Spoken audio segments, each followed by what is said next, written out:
Hi crochet baddies. Today we're talking all things crochet poncho. You want to start out with a few disclaimers, okay? Basically, first crochet tutorial, kind of nervous. I do also want to say I'm not reinventing the wheel here, okay? At the end of the day, this is a long rectangle. If you can do a half double crochet stitch, you can do this, babe, and it's going to be easy peasy lemon squeeze. I only started crocheting in January, so when I decided I wanted to make my first poncho, I sleuthed, like maybe you're sleuthing right now, the internet, trying to find a poncho that I felt worked for me and like my vibe, my fashion, to be easy. I wanted it to be cute, and I wanted it to be something that I could repeat while not thinking.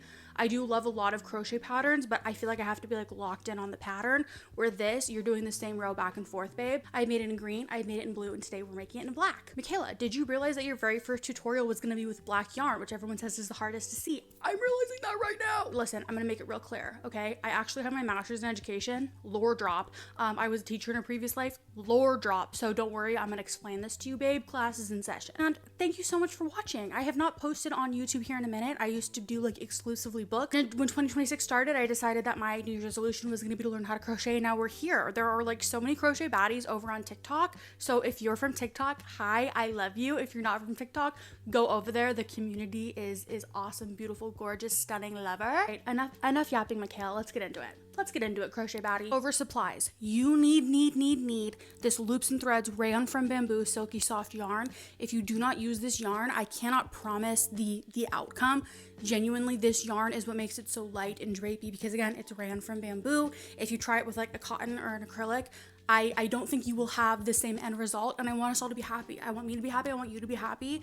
This is the yarn that you need. Loops and Threads, Rayon from Bamboo, Silky Soft. You're also gonna need 2 to 3 skeins depending on how large or cropped or small, whatever you want it to be. I typically use like 2.5 skeins personally. Hook size, 6mm hook. What the fuck? It went so far. Try this again. Hook size is 6mm. I have been using this tulip hook damn near every single day since I purchased it. I really didn't want to love it because of the price point. Unfortunately, I love the hell out of her. So this is the hook that I'm gonna be using, 6mm tulip hook. Take one measurement for this poncho, okay? And we all have different bodies, okay? Some of us have tiggle bitties, and we need to take that into account. Some of us want it more long, some of us want it more cropped. There is no wrong answer, there is no wrong body. Okay, let's get into it. Only measurement you need to take, I'm trying to back up but also remain like in frame with my head, is from the top of your shoulder to however low you want the poncho to hit. For my girlies that want it a little bit more cropped, make it more cropped, babe. For the girlies that want it a little bit longer, make it a little bit longer, babe. What I will say, however, is this bamboo yarn does stretch. I would say give yourself a few inches of wiggle room, because the last thing I want to happen is for you to put on your finished product and you're like, damn, Michaela, this shit is way longer than I thought it was gonna be. And then you're mad at me. Because I actually can't function if anyone's mad at me. Measuring from the top of our shoulder to however low you want it to be. I typically do about like a little bit past my hips, like where my hips naturally lie. However, for this one, I don't want it to be as long, so I'll probably go like waist area. That's the only measurement you need. That's the only measurement you need. So get that number, whatever unit of metric of measuring or whatever you use, get that number, write it down. Let's go downstairs and get to work, babe. And make sure we are only using this yarn, Loops and Threads, Rayon from Bamboo. You need about 2 to 3 skeins, a 6mm crochet hook, and then some scissors, and then a nice yarning needle so you can weave in your ends and attach the 2 corners together. Now we're gonna start with our foundation chain. Go ahead and make a slip knot. I feel like every time I go on the internet, I find a new way to make a slip knot, so whichever way your heart desires. And for this foundation chain, you are just going to be doing the length of that one singular measurement that you took.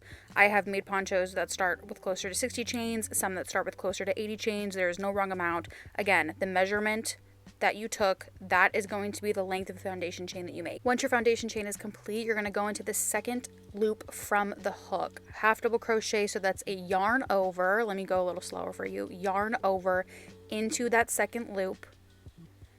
Yarn over, pull through, yarn over, and pull through all 3 loops that you have on your hook there. So this is just half double crochet stitch, and you are going to be doing this for the rest of the project. It's just half double crochet. So again, we are doing length prior to width. The foundation chain should be how low you want the poncho to hit from the top of your shoulder to however low down your torso you want it to be. And then you are just going to be doing a half double crochet into every single loop.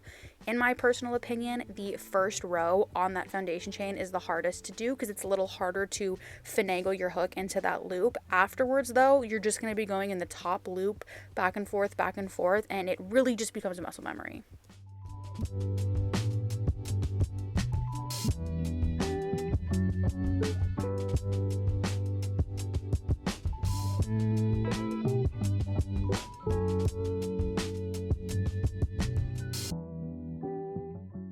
So you are at your very last chain that you need to go into to finish this very first row. Let's do it together.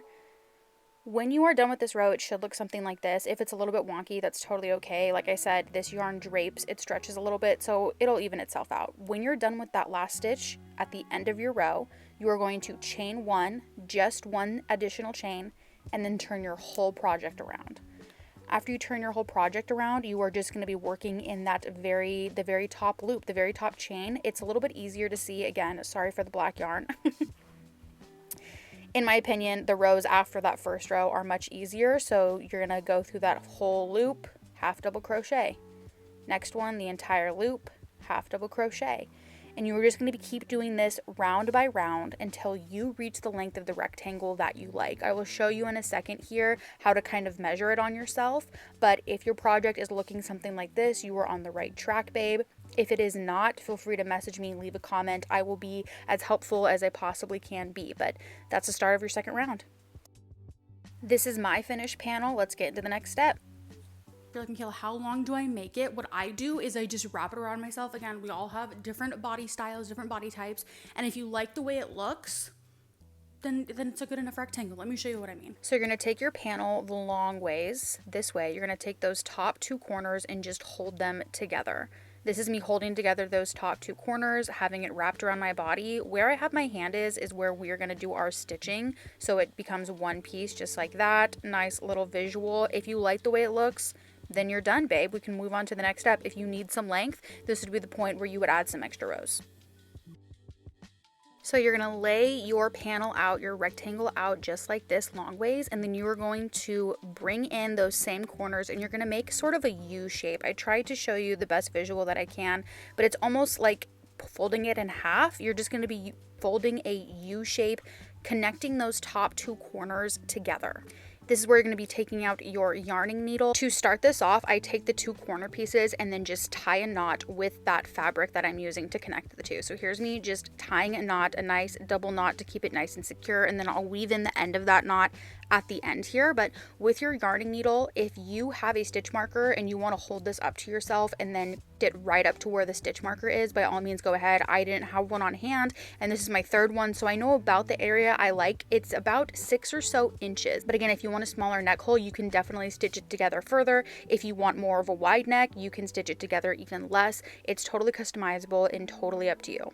If you want to make this connection with a crochet stitch, that's totally fine. I am only ever done it this way, so this is the only way I'm recommending because I know it holds up. This has not unraveled on me. It has not gotten loose at all. This poncho has held up. The two I have already, blue and green, I wear them all the time. There has been no issues, so I know this way works. This is tried and true for me. If you have a different way to connect yarn together, a different way to connect your wearables, and you have that tried and true way, by all means go ahead. This is just the one that I know I swear by, and it will not mess up for my crochet baddies. I'm gonna let the video play out a little bit, so if you want to copy the exact way I do it, feel free, or if you just want someone to crochet with while you're finishing this project, feel free. And when we're done, we'll look at the finished projects together. Have watched this tutorial, thank you so much. Again, if you have any questions, if you were confused about anything, if I can provide clarity on anything, please just leave a comment or like DM me on Instagram or TikTok, and I'm pretty good about getting back to every single correspondence. You end up making this poncho, oh my gosh, please show me a picture, please send me a picture, please tag me if you make a post about it. I would love to see it. I love these ponchos. They are fairly cost effective as well. This yarn isn't too crazy because again, you're only needing about 2 or 3 skeins of it. Listen, in this economy, I know we're all balling on a budget, so if you just want like a cute new piece to add to your wardrobe or a fun new crochet project that is seemingly pretty easy, not too difficult, it's just one stitch over and over, I think this is the perfect one. I mean, this is my third one that I've made, and I'm definitely hyperfixating. This is what your stitching should look like after, and then here we have the finished product. Thank you so much for watching to the end. Again, this is my first tutorial. Very nervous. Hopefully I did a good enough job and clearly stated, hopefully, the directions to all my crochet baddies. I love you, and I'll see you guys in the next one. Bye!